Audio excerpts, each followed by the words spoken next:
안녕하십니까. 수도권 투데이 유석현입니다. 세운상가가 재정비 촉진구역으로 지정된 지 8년 만에 변화의 바람을 맞게 됩니다. 세운 재정비 촉진계획 변경안이 최종 결정됐기 때문인데요.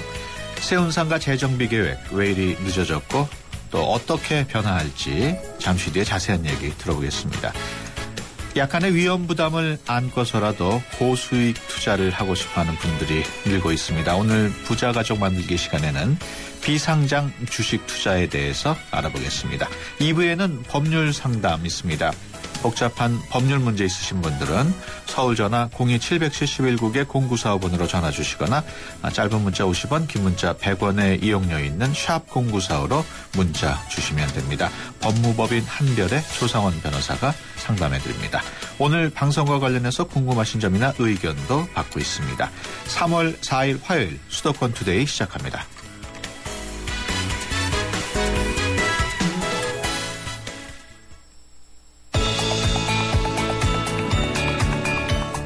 여러분은 지금 대한민국 유일의 수도권 전문 프로그램 YTN 수도권 투데이를 듣고 계십니다.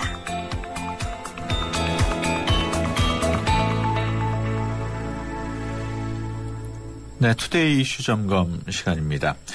세운상가 지역이 지난 2006년 10월에 재정비 촉진구역으로 지정이 됐습니다마는 8년이 지난 지금까지 재정비되지 않았습니다.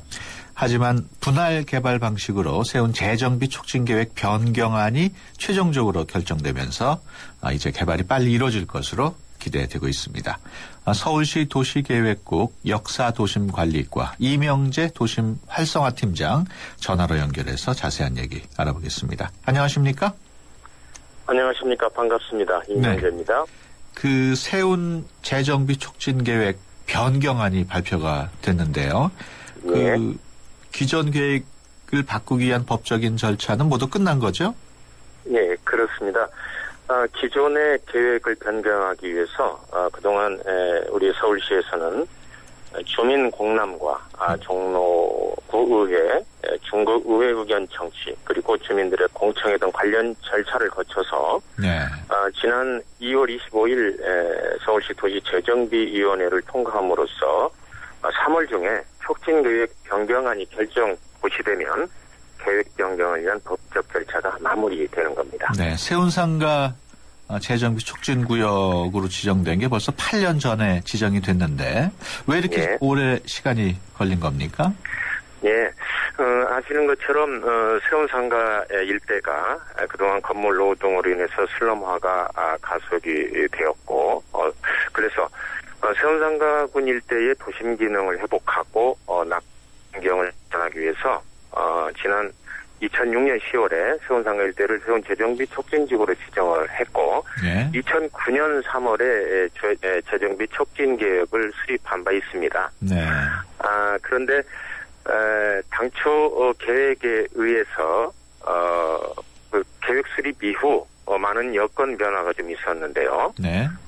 세운 4구역에 대한 문화재청 문화재 심의 과정에서의 높이가 제한이 됐고, 아시는 것처럼 부동산 경기의 장기 침체로 인한 건설 경기가 위축이 되고, 이에 따른 분양 리스크 증대로 인해서 사업 추진이 제대로 되지 않았었죠. 네. 그래서 저희 서울시에서도 기존 계획에 전환을 좀 해야 되지 않겠냐라는 그런 필요성이 대두가 됐었습니다. 그래서 기존 계획을 좀 진단을 좀 하고 2010년 8월부터 기존의 촉진 계획을 변경하는 것을 좀 추진을 쭉 해왔었죠. 그래서 TF팀을 구성해서 많은 논의를 좀 거쳤고요. 외부 전문가들의 자문, 또 우리 서울시의 그 도시계획 정책 자문단의 회의, 그리고 또 세운 지구를 어떤 방향으로 재정비할 것인가에 대한 심포지엄도 좀 개최를 했고요.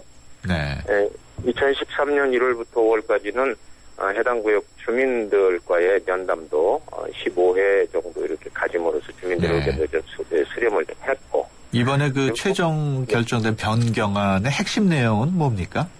핵심 내용은요.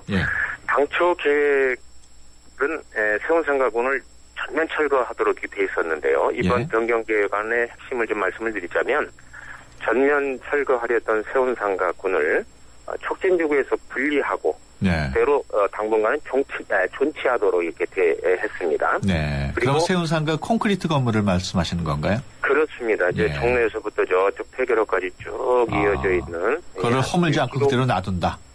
예, 그렇습니다. 예. 그리고 주변의 촉진구역은 당초의 대규모 통합개발 방식에서 옛 도시 조직을 고려하고 존중하는 중소규모 오픈할 개발 방식으로 변경을 해서 유연하면서도 점진적 개발을 이렇게 유도를 해서 세운상가 일대를 상조문화산업의 중심지로 변모시키는, 즉 당초 계획은 도심을 재창조하고자 하는 그런 계획이었다면 이번 변경안은 도심을 좀 재활성화하자. 이렇게 보시면 되겠습니다. 네, 이번에 그 분할 개발 방식으로 결정이 됐다고 말씀을 하셨는데 이미 이 지역이 8개 구역으로 나누어 있지 않습니까? 예, 그렇습니다. 당초 계획도 8개 구역으로 그러니까 8개 구역이 구역마다 전면 철거를 통한 개발 방식으로 이렇게 되어 있었죠. 그렇지만 그 계획 수립 이후에 아까 말씀드린 대로 문화재위원회 심의 과정에서의 높이 제한, 부동산 경기 장기 침체로 인한 그 건설 경기가 위축되고 운영 리스크 증대가 되면 또 사업 추진이 되지 않아서 이번에 이제 우리가 그 계획 변경을 추진하게 된 거죠. 세운상가 그 콘크리트 건물은 철거하지 않고 그대로 놔둔다고 그랬는데 그 건물을 말하자면은 여러 구역으로 나눠가지고 뭐 리모델링을 한다든가 그런 건가요? 그런 계획도 저희가 구상을 좀 하고 있습니다. 존치되는 그 세운상가군도 이제 보는 시각에 따라서는 도심 속의 흉목이다라고 생각하는 시각도 있지만 많은 전문가들이나 해외에서도 보면 기존의 세운상가가 갖고 있는 건축 문화재적인 가치가 굉장하다는 거죠. 세계적으로도 도심의 중심지에 그렇게 1km 정도의 그 길이를 가지고 있는 건물군이 형성된 사례가 별로 없답니다. 그리고 또 세운상가가 70년대에 우리 도심 산업의 메카였지 않습니까? 지금은 이제 좀 쇠퇴되어 있지만 그래서 그런 것들을 고려를 해서 일단 또 구조적으로 또 아직은 사용할 수 있는 양호한 상태로 있습니다. 그래서 전면 철거보다는 당분간 존치를 하면서 어떻게 세운상가군을 활성화시킬 것인지에 대해서는 우리 전문가와 우리 공공기관 그리고 세운상가군의 많은 주민들과의 거버넌스를 통해서 협의를 하고 같이 고민을 해나가면서 활성화 방안을 마련할 그런 계획을 가지고 있습니다. 그 지역 주민들은 어떻습니까? 혹시 이렇게 그 오래된 건물이 많다 보면은 좀 슬럼화되지 않을까 이런 걱정 같은 것도 할 것 같고. 의견 수렴 같은 건 또 어떻게 되고 있는지. 물론 이제 어떤 정책이나 계획 수립 과정에서 찬성과 반대의 의견이 공존할 수밖에 없지 않습니까? 그렇지만 저희가 이 계획을 변경을 하면서 주민들과의 접촉, 그다음에 공람공고, 이런 과정을 거치면서 수렴해 보면 그래도 당초 계획은 주민들의 부담이 상당히 가중되는 그런 그 계획이었고 전면 철거 방식에 따라서 어떤 그 지역의 커뮤니티가 붕괴되는 이런 그 사회적인 문제도 있고 이랬었는데 지금 소규모 중규모로 이렇게 그 구역을 분할하면서 그 지역 구역의 각 특성에 맞는 개혁안을 제시한 거에 대해서는 대체적으로 우호적인 그런 반응을 보이고 있다. 저희는 그렇게 판단을 하고 일부 있습니다. 주민들의 경우에 좀 사업성이 떨어질 거라고 좀 반발한다는 그런 얘기도 있었는데 어떻습니까? 사업성 여부.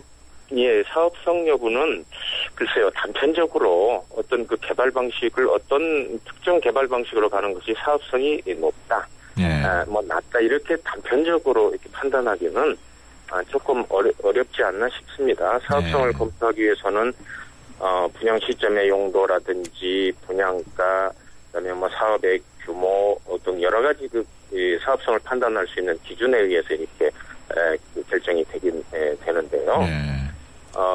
물론 이제 주민들 입장에서는 사업성을 가장 우선적으로 이렇게 좀 생각을 할 수밖에 없겠죠. 예. 그렇지만 저희도 지금 저희 계획도 여러 가지 주거 비율을 50% 이외에 오피스텔도 10% 이내로 추가로 허용하고 여러 가지 인센티브를 좀 제시하고 있어서 예. 우리가 당초 우리 계획이 가고자 하는 그런 그 방향대로 점진적인 개발을 통해서 가다 보면 사업성도 어느 정도는 확보되지 않나 이렇게 생각을 하고 있습니다. 그 문화재청에서는 이제 고층 건물 지어서는 안 된다. 이렇게 네네. 지역의 역사성 감안해서 이렇게 의견을 피력했습니다만, 그러니까 그 세운상가 건물이 그대로 뼈대가 유지가 된다면 높이도 그 정도는 유지가 되는 거겠죠.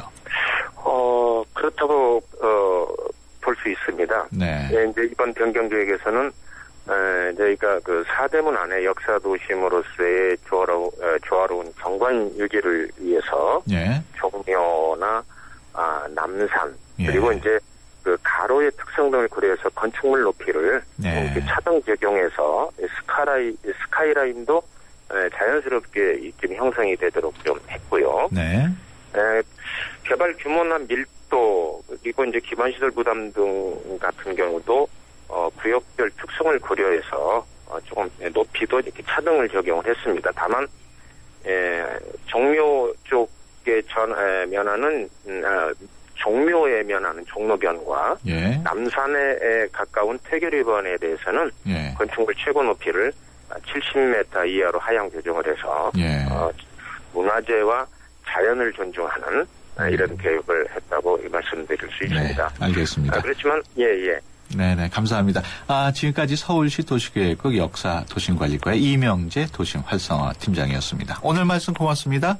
예, 감사합니다.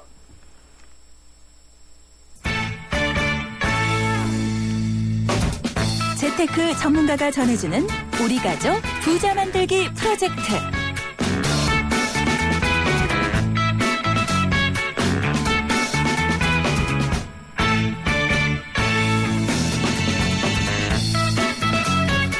네, 부자 가족 만들기 시간입니다. 재무와 주식, 세무, 부동산 등 청취자 여러분들의 사연을 토대로 전문가와 상담해 봅니다. 상담 원하시는 분은 샵 0945 문자 주시거나 02771국에 0945번으로 전화 주셔서 사연과 연락처 남겨주시면 됩니다.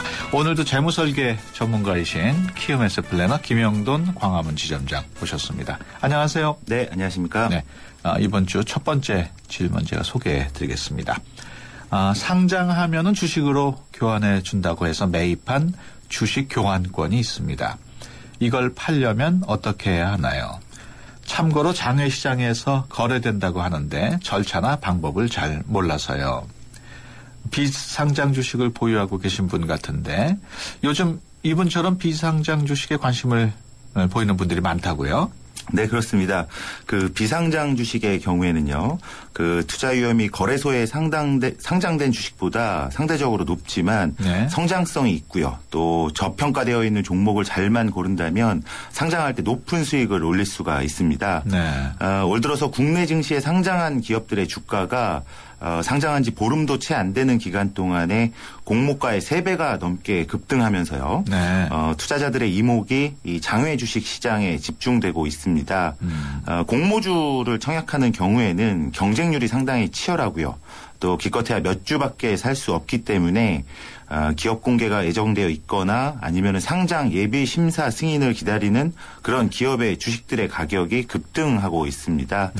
이렇게 공모주에 대한 관심이 높아져서 장외 주식 시장도 화랑이다 보니까 문의주신 분처럼 장외 주식에 대한 거래 방법을 궁금해하는 분들이 지금 많은 상황입니다. 네.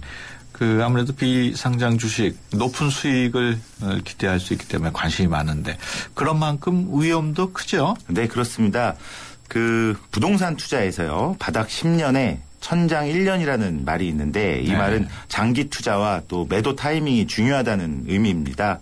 비상장 주식도 상장까지 장기 투자를 좀 해야 하고요. 또 상장했을 때 타이밍에 맞게 매도를 해야 비로소 고수익을 올릴 수가 있습니다. 네. 하지만 부동산의 경우에는 만약 바닥 10년이 지나서 자산 가치가 오르지 않는다고 해도 그 부동산 자체의 실물은 그대로 남아있지만은요. 네. 비상장 주식의 경우에는 거래소에 상장되기 전까지는 그저 종이 쪽지에 불과하다는 가장 큰 리스크, 위험이 있습니다. 네. 그리고 지금처럼 시장이 좋을 때 상장하게 되면 투자했던 것보다 훨씬 높은 가격으로 매도하게 돼서 수익을 실현할 수 있지만요. 반대로 작년 말처럼 좀 시장이 침체되어 있는 국면에서는 오히려 손해를 볼 수도 있습니다. 네. 따라서 기업이 상장하는 시점에 시장 분위기가 어떻게 형성될지 이런 부분도 미리 파악하는 것이 수익률에 영향을 미친다고 볼 수 있겠습니다.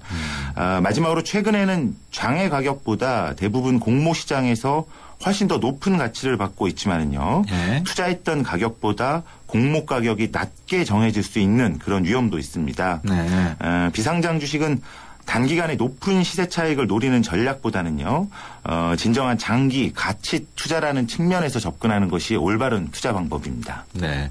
그렇다면은 비상장 주식을 사고 팔려면 어떻게 하면 될까요? 네, 비상장 주식은 증권사가 거래에 개입하지 않는 전적으로 팔려는 사람과 사려는 사람의 개인적인 거래입니다. 네.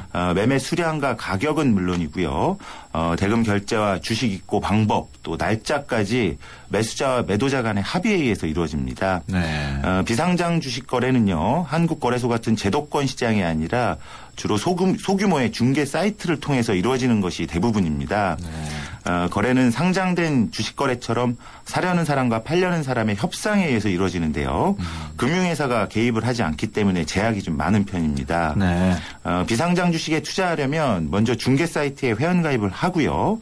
그다음에 종목을 골라서 게시판에 사자 주문을 올리면 됩니다. 사려는 종목의 수량과 가격과 함께 연락할 수 있는 전화번호를 올려야 하는데요. 주식을 팔려는 사람으로부터 전화가 오면서 매수인, 매도인 간의 가격 흥정이 이루어지는 것이 일반적입니다. 결제 방법도 이때 함께 결정해야 하는데요.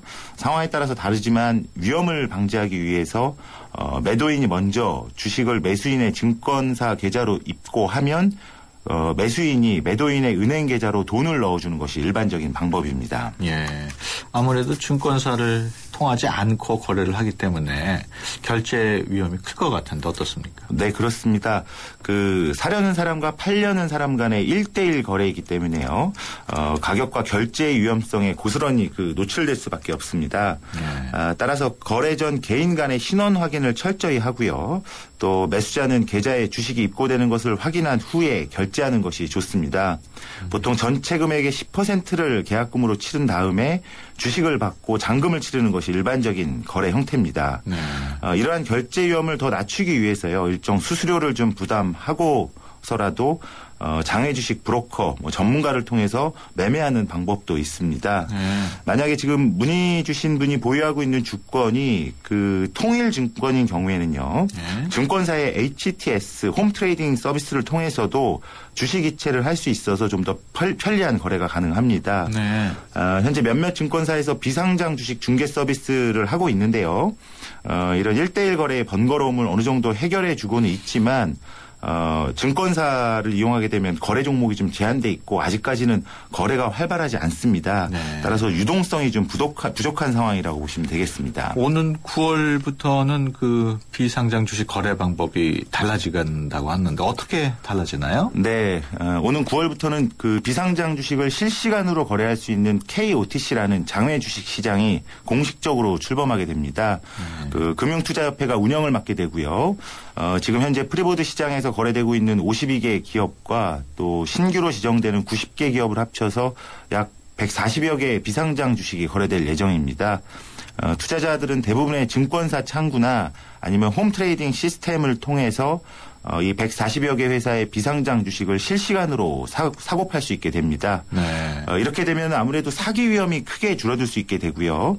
또 사설 브로커들에게 과도한 수수료를 낼 필요가 없어지기 때문에 비상장 주식의 거래가 어느 정도 활성화될 전망입니다. 네. 따라서 지금 문의 주신 분이 보유하고 있는 주식이 대형 장외 기업이고요. 또 빨리 매도해야 할 상황이 아니라면 9월까지 기다렸다 매도하는 것도 방법이라고 볼 수 있겠습니다. 그렇군요. 두 번째 질문 전해드리겠습니다. 50대 초반입니다. 여지껏 노후 준비를 하나도 못했습니다. 국민연금도 가입하지 않은 상황입니다. 개인연금을 지금이라도 가입하는 게 좋을까요? 아니면 적금을 드는 게 좋을까요? 이런 내용인데요. 아무래도 부모님도 부양해야 되고 자식 뒷바라지도 하다 보니까 우리나라 50대 분들은 노후 준비가 제대로 하기가 어려운 상황인 것 같아요. 그죠? 네, 그렇습니다. 이렇게 부모님 봉양과 자식 교육비 문제로 우리나라 50대를 낀 세대라고 부르는데요. 네. 또 다른 말로 50대를 부모를 부양하는 마지막 세대이자 또 자식에게 버림받은 첫 번째 세대라고 부르기도 합니다. 네. 어느 한 금융연구소의 설문조사에 따르면은요, 우리나라 50대 50.5% 절반 이상의 분들이 자녀의 교육자금을 위해서는 본인의 은퇴자금을 포기할 수 있다라고 답했다고 합니다. 네. 게다가 자녀의 결혼자금과 또 주택 마련 자금까지 지원해 주는 것이 현실이다 보니까는요, 50대의 안전한 노후를 위해서는 하루라도 빨리 자녀와의 아름다운 이별을 준비해야만 하겠습니다. 예. 우리 지점장께서는 항상 국민연금의 중요성을 쭉 강조를 해오셨는데 지금 문의 주신 분은 국민연금도 가입을 하지 않은 상황이에요? 네, 그렇습니다. 지금 연금은요, 물가를 좀 반영하면서 사망할 때까지 종신토록 지급되는 연금을 우선적으로 마련하는 것이 순서인데요. 네. 그 첫 번째는 국민연금 수급 요건을 채우는 것입니다. 국민연금은 10년 이상 납입하고 해당 수급 연령이 되면 노령연금 수급권이 생기게 되기 때문에요. 네. 납입할 수 있는 기간이 좀 비교적 짧게 남은 50대 분들의 경우에는 가입을 망설이는 분들이 많습니다. 네. 하지만 문의 주신 분의 경우에는 50대 초반이시기 때문에 연금 수급 연령이 63세가 되십니다. 네. 따라서 앞으로 10년 이상 불입할 수 있는 기간이 있기 때문에 노후 준비를 위해서는 개인연금이나 아니면 적금보다도 국민연금부터 불입하도록 하십시오. 네. 현재 국민연금을 20만 원씩 10년간 가입해서 노령연금을 수령하신다면요, 매월 23만 5천 원씩 종신토록 연금을 수령하실 수 있고, 또 아직 논의 중이긴 하지만 수급 요건만 맞는다면 기초연금까지 모두 수령할 수 있게 됩니다. 네. 따라서 문의 주신 분은 일단 국민연금 납입 금액을 결정하신 후에 연금저축계좌나 아니면 비과세 연금으로 개인연금을 보완하는 것이 순서라고 할 수 있겠습니다. 예. 이분 경우에 만일 10년이 남지 않았다면 네. 그때는 국민연금을 가입 안 하는 게 날까요? 국민연금을 10년 동안 가입하지 않고 수급 연령이 되면은 반환 일시금이라는 거를 지급받게 됩니다. 네. 약정된 은행 금리는 또 보장받을 수 있기 때문에 네. 국민연금도 안 좋은 방법은 아니고요. 하지만 한 5년 정도에서 10년 이내 아주 짧게 남은 기간이라고 하면은 개인연금으로 보완하시는 것이 네. 좋겠습니다. 알겠습니다. 지금까지 키움 에셋 플래너 김영돈 광화문 지점장이었습니다. 오늘 말씀 고맙습니다. 네, 고맙습니다. 네, 수도권 투데이 1부 여기서 마치고요. 잠시 뒤 2부에서 뵙겠습니다. 2014 YTN 연중기획 함께하는 미래 창조 대한민국 평창 동계올림픽 프레젠테이션을 성공적으로 이끈 나승현 국제스포츠협력센터 이사입니다. 대한민국의 미래는 팀워크, 즉 소통이죠. 올해는 스포츠 행사가 정말 많은 한 해이죠. 근데 선수들이 최고의 모습을 보여주면서 우리에게 감동을 전할 때 가장 중요한 것은 어떻게 보면 팀워크라고 생각합니다. 팀원들 간의 소통도 있어야 되고요. 코치나 여러 관계자들과의 소통이 있어줘야지 최고의 팀워크가 보여지고 최고의 결과가 나온다고 생각합니다. 이렇듯 스포츠 분야 외에도 사회 각 분야에서 우리가 소통을 좀 더 잘할 수 있다면 더 좋은 팀워크를 보여줄 수 있고 그러면 대한민국의 미래는 더 밝지 않을까요? 2014 YTN 연중기획 함께하는 미래 창조 대한민국 YTN 라디오가 함께합니다. 수도권 뉴스와 알찬 생활 정보가 가득한 여긴 바로 수도권 투데이 건강, 교육, 재테크까지 있는 유익한 라디오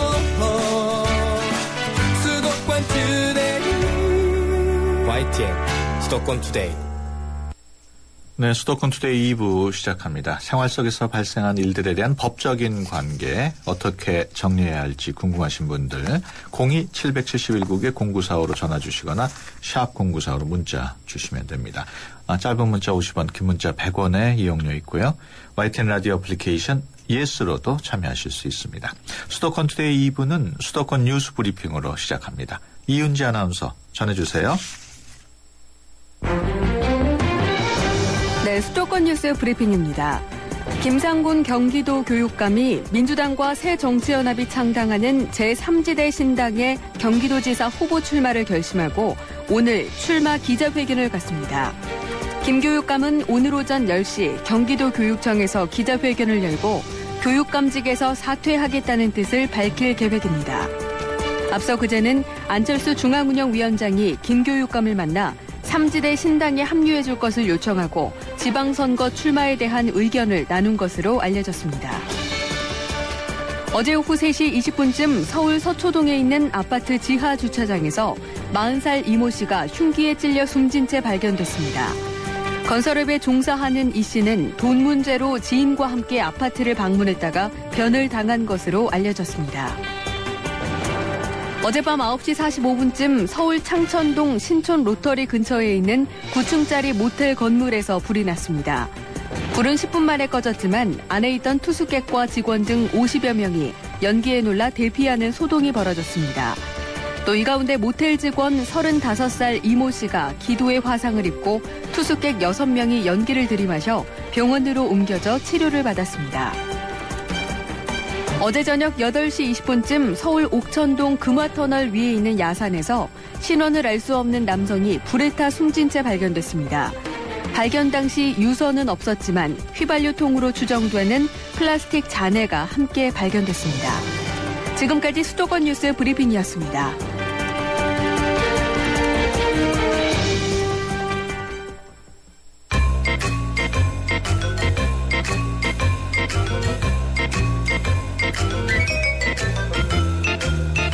더불어 모두가 행복한 사회를 꿈꾸며 여러분의 법에 관한 모든 궁금증을 해결해드립니다. 수도권 투데이 생활법률상담실 조상원 변호사님. 네, 조상원 변호사입니다. 네, 매주 화요일에는 생활법률 상담실을 통해서 여러분의 법률 고민 해결해드립니다. 궁금한 내용 보내주시면 조상원 변호사께서 답변을 해주십니다. 안녕하십니까? 네, 안녕하세요. 네, 첫 번째 사연입니다. 2558번으로 들어온 내용인데요. 집 계약을 구두 계약으로 해서 증거 자료라고는 500만 원을 입금한 통장 내역밖에 없습니다.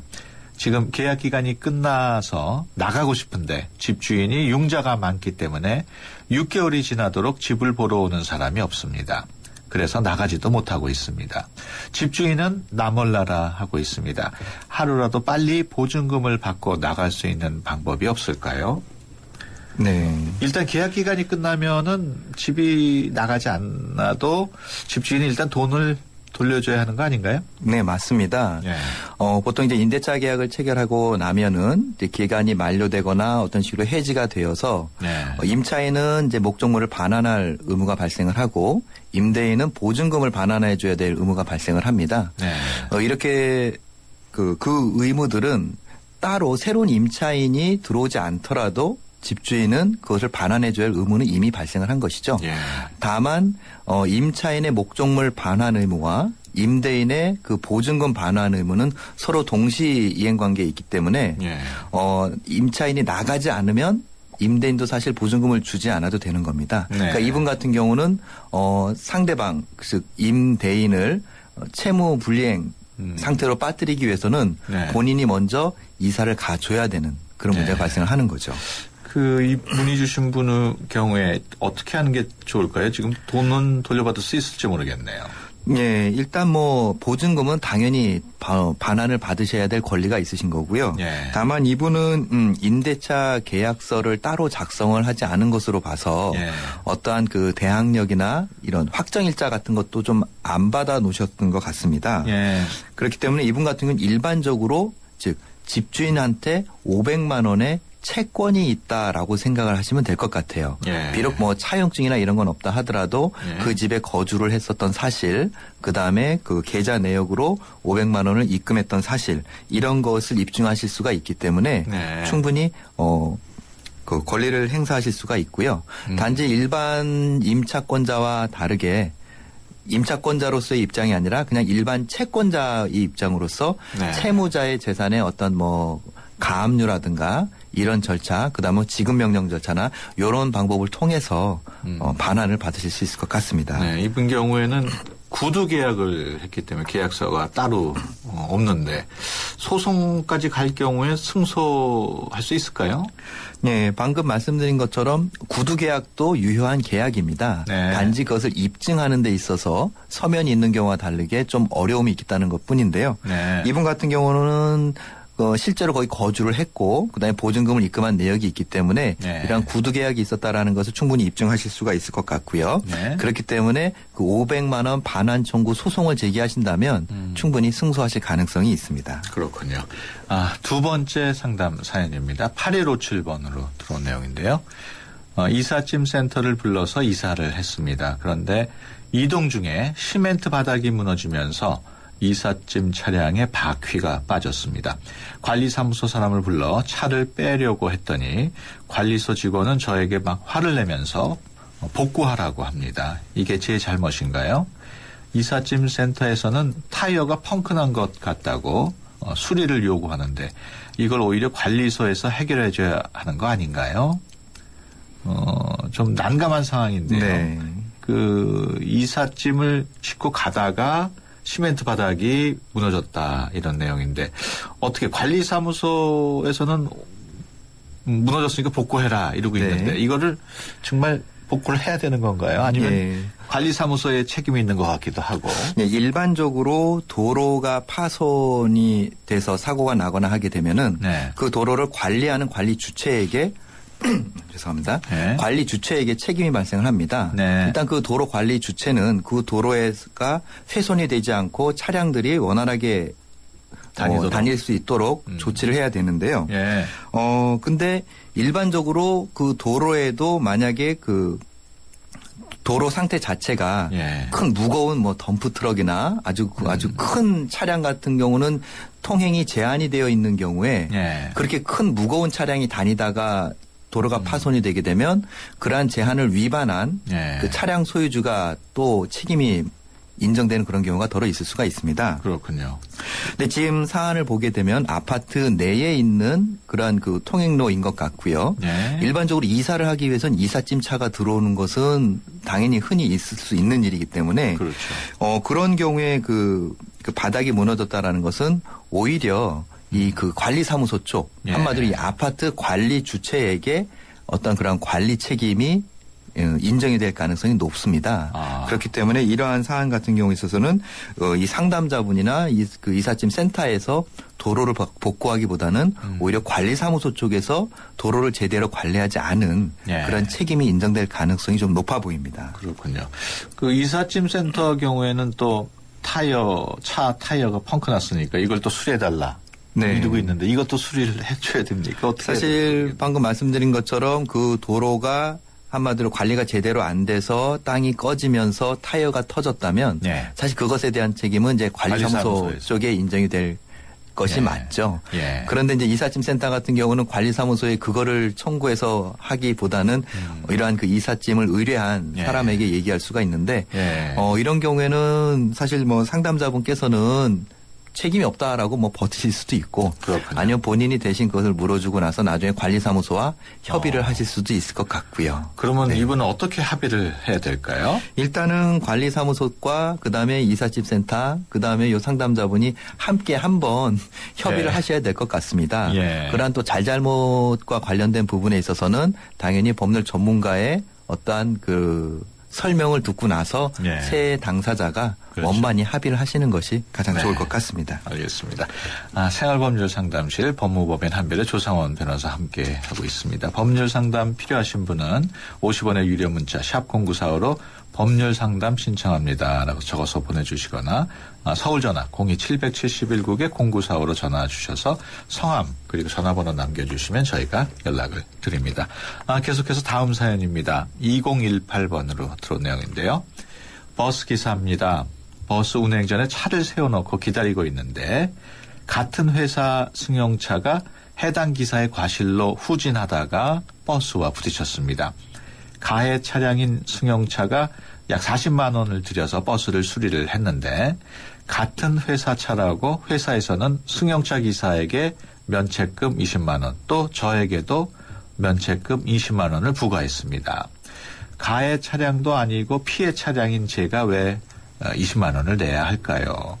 보험사에서는 정관에 그렇게 나와 있다고 하는데 정말인가요? 보험사 직원은 법으로 하자고 합니다. 억울합니다. 이런 내용이거든요. 네. 그러니까 버스 운전기사분인데 운전하기 전에 이렇게 세워놨는데 같은 회사 승용차가 와서 이렇게 부딪힌 그런 상황인데 같은 회사 차량이면 피해 차량도 면책금을 내야 한다는 그런 정관 내용 그런 내용이 있습니까? 글쎄요. 일반적으로는 피해 차량에게 어떤 책임을 지는 그러한 그 보험 약관은 그렇죠? 없습니다. 네. 여기서 이제 뭐 정관이라고 표현을 하셨는데 아무래도 이제 보험사 약관인 것 같은데요. 특별한 경우 이런 경우가 있을 수는 있습니다. 같은 회사 차량이라면 어떤 그 보험금 지급이나 어떤 그런 책임을 인정하는 부분에 있어서 좀 제한이 될 수가 있는 것이 왜냐하면은 악의적으로 보험 처리를 위해서 같은 회사 차량끼리 일부러 추돌을 시켜서 이렇게 수리를 하는 사실 이런 악용을 하는 경우가 있을 수도 있거든요. 그렇기 때문에 그런 것을 대비한 그런 특별한 약관 조항이 있을 수는 있습니다. 지금 이 상담자분 같은 경우는 그렇다 하더라도 이건 명백히 단순히 피해 차량인데 피해 차량에 운전석에 앉아있던 피보험자에게 면책금, 즉 한마디로 이제 본인 부담금인 것 같은데요. 본인 부담금을 부과하는 것은 조금 문제의 소지가 있어 보입니다. 우리 일반적으로는 이런 사고가 나면 가해 차량이 과실이 100%다. 이렇게 그렇죠. 알고 있는데. 그래서 여기서 말씀하신 그 보험사의 약관이 어떻게 되어 있는지를 좀 더 확인을 해봐야 좀 더 자세한 말씀을 드릴 수가 있을 것 같습니다. 그럼 이분은 일단 어떻게 하는 게 좋을까요? 일단 그 보험사 직원이 말하는 약관이라는 것을 직접 한번 확인을 하시고요. 아무래도 그것이 너무 좀 부당하다라는 생각이 드시면 그 약관 내용을 가지고 법률 전문가의 상담을 받아보시는 것이 좋습니다. 일반적으로 보험사의 약관이라고 하면 그 보험 사고를 정하는 기준이 되기는 하지만 불공정 약관인 경우에는 그것이 약관의 내용이 있다 하더라도 효력이 없을 수가 있습니다. 한마디로 일방적으로 어느 일방에게 불리한 그러한 약관은 효력이 없다라는 법 규정이 있거든요. 이분 경우에는 그러면 좀 이게 좀 규정이나 약관이 좀 불리하다 그러면은 좀 이상하다 그러면은 공정거래위원회 얘기를 해야 되나요? 어떻게 해야 되나요? 공정위 측에 말씀을 하셔도 되고요. 일단 그 약관 심사와 관련해서 그 절차를 미리 밟으셔도 되고 아니면 일단은 그 법률 전문가한테 먼저 상담을 한번 해 보시는 게 나을 것 같습니다. 그 약관 내용을 검토를 해 봐야 되는 거거든요. 계속해서 다음 사연입니다. 4827번으로 들어온 내용인데요. 아는 사람이 돈이 급하다고 해서 딸 명의의 통장을 담보로 돈을 빌려줬습니다. 돈을 갚기로 약속한 날 전화를 걸어서 갚으라고 했더니 저에게 온갖 욕을 하면서 어디서 협박이냐며 소리를 질렀습니다. 이거 형사고소할 수 있나요? 통화 녹음은 해뒀습니다. 한마디로 좀 돈을 빌린 다음에 적반하장격으로 나오는 경우로 볼 수 있겠는데요. 어떻게 형사고소 가능할까요? 이렇게 전화를 통해서 욕설을 하고 어떠한 그 위해를 가하겠다는 의사표시를 했을 경우에 그 정도, 수위에 따라서 그것이 협박이 될 수도 있고 폭행이 될 수도 있습니다. 그런데 이제 그런 게 정도의 문제가 되는 것이죠.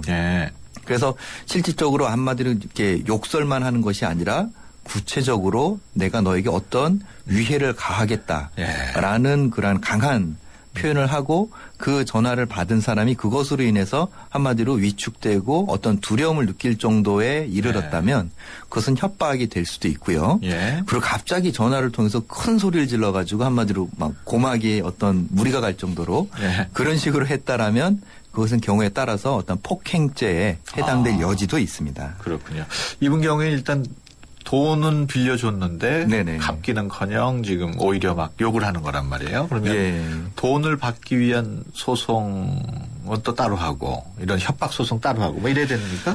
예, 뭐 보통 그렇게 하셔야 되는데 예. 사실 전화를 한 것 때문에 사실 아마 지금 감정적으로 예. 많이 마음이 상하셔서 좀 이러한 절차를 생각을 하시는 것 같은데요. 예. 본론적으로는 이분께서는 빨리 이제 돈을 예. 받는 것이 목적이기 때문에 그렇죠. 사실 직접적으로 형사 절차까지 가시는 것보다는 예. 한마디로 너가 이런 식으로까지 나한테 협박을 하는 예. 것은 안 된다. 예. 나중에 돈을 안 갚으면 나는 형사적으로도 문제를 삼겠다. 예. 이런 식으로 의사표시를 하셔서 예. 채무자가 돈을 좀 갚을 수 있도록 하시는 예. 것이 낫지 않을까 싶습니다. 이분 경우에 딸 명의 통장을 담보로 했다는데 네네. 요거는 뭐 별 효과가 없을까요? 지금 딸 명의의 통장을 담보로 했다라는 것이 조금 예. 좀 더 자세한 설명이 없어서 예.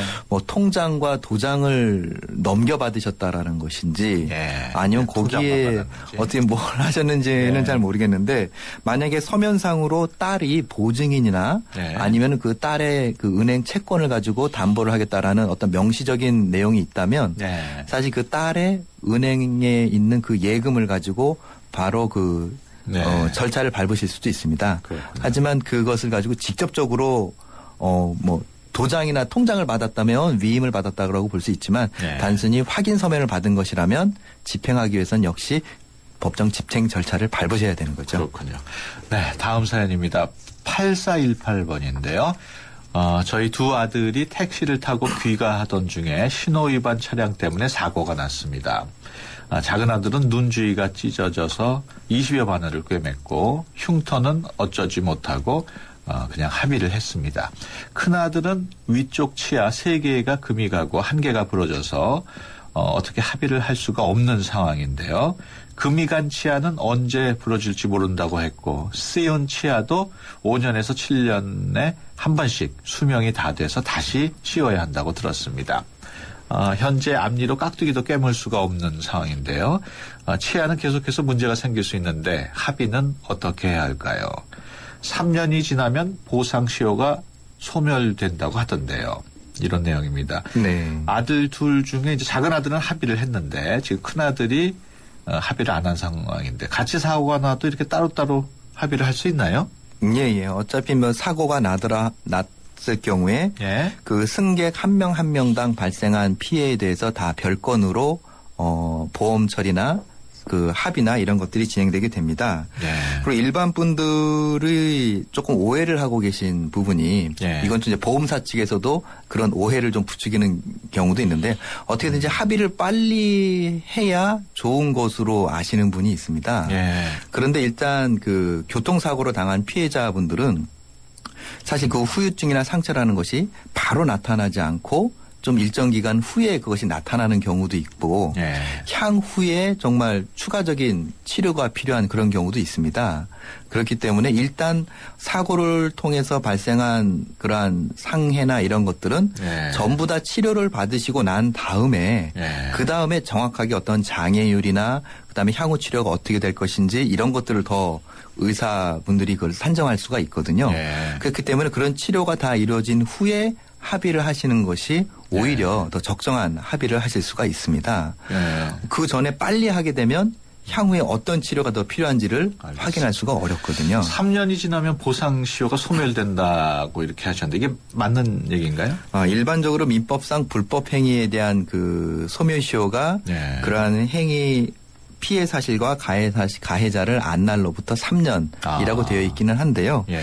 일반적으로 이러한 그 기본적인 치료가 이루어지는 데는 뭐 3년까지 걸리지는 않습니다. 알겠습니다. 그렇기 때문에 그 안에 처리를 하시면 되기 때문에요. 예. 그 걱정은 크게 안 하셔도 될 것 같습니다. 말씀하신 중에 뭐 문자로 또 들어온 내용이 있는데 1613번 저희 집 밑에 집의 천장에서 물이 새는데 누수 탐지 2곳을 불러서 알아봤습니다. 그런데 저희 집에서 새는 게 아닌 것 같고 옆집에서 새는 것 같다고 합니다.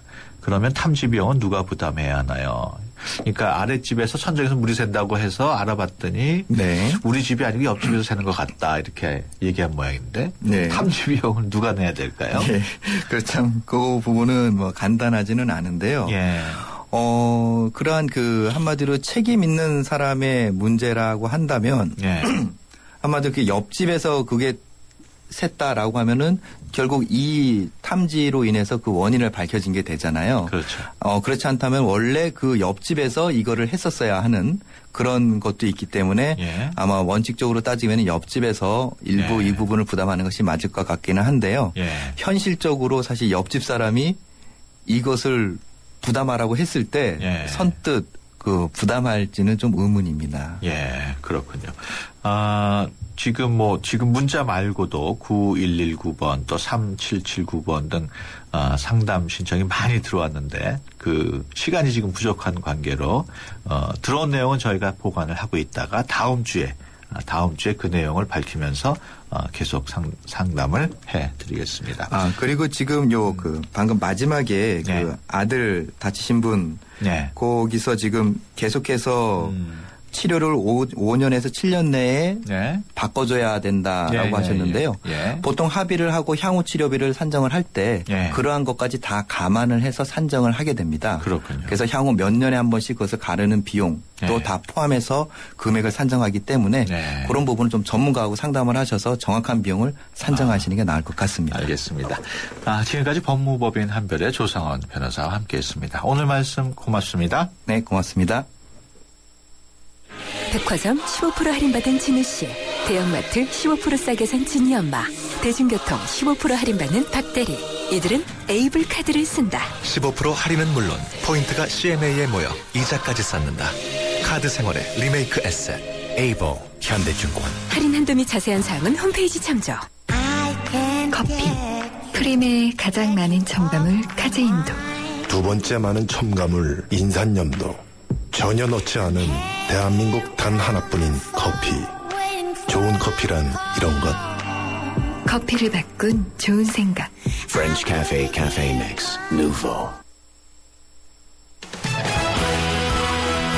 네, 수도권 투데이 오늘 순서 여기서 마치겠습니다. 내일 오전 9시 10분에 다시 찾아뵙겠습니다. 지금까지 프로듀서 박준봉, 기술감독 기한님, 구성작가 최유미, 진행의 유석현이었습니다. 함께해 주신 여러분 고맙습니다.